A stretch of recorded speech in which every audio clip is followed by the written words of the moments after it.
Cestujem si v električke, ľudí je len tak akurát. V dopravnej my nie sme špičke, všetci sedia na sedadlách. Pozerám sa ako vždycky na reklamy alebo z okna von. Na tvári cítim pohľad skúmavý, preboha čo je to za vagón. Ako radar, temné lúče noci, po kúsku mi niekto skúma tvár. Dievča vidím, hnedé oči, sleduje ma za matových očí pár. Zamatové oči na mňa hľadia, za matovým pohľadom. Iskričky v nich milé svietia, asi nie len náhodou. To nie je príbeh z rozprávky, ale z električky číslo 5, čo jazdila z Rače do Karlovky tam a späť. Ja oči tmavých, hnedých som si nikdy nevšímal, ale pohľad tvojich hnedých očí v električke ma priam odrovnal. Mandlový tvar, oni majú vlasy tmavé, ich rámujú. Ja zbadám sa, že rozmýšľam, či snáď chybu na mne hľadajú. Zamatové oči na mňa hľadia, za matovým pohľadom.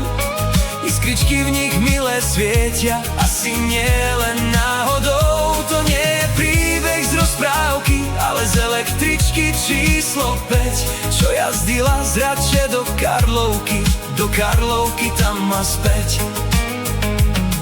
Už ma majú tie oči v moci, v električke do nich pozerám. Príbeh ako z 1001 noci, v pohľade tých očí nachádzam. Aby toho ešte málo nebolo, z pantografu tak trochu iskry prskali. Mal som dojem, že sa mi to zdalo, na mrazu z troleja šúchali. Tie pohľady boli asi vzájomné, jak od dievčiny, tak aj odo mňa. Lebo nejaká pani sa ma opýtala, že čo tak zízam na teba.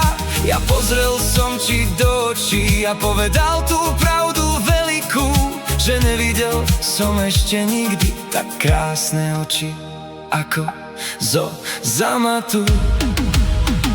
Zamatové oči na mňa hľadia, za matovým pohľadom.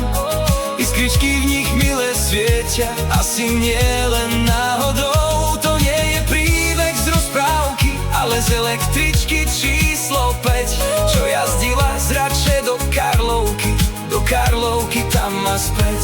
Čo jazdila z Rače do Karlovky, teda do Karlovej Vsi tam a späť.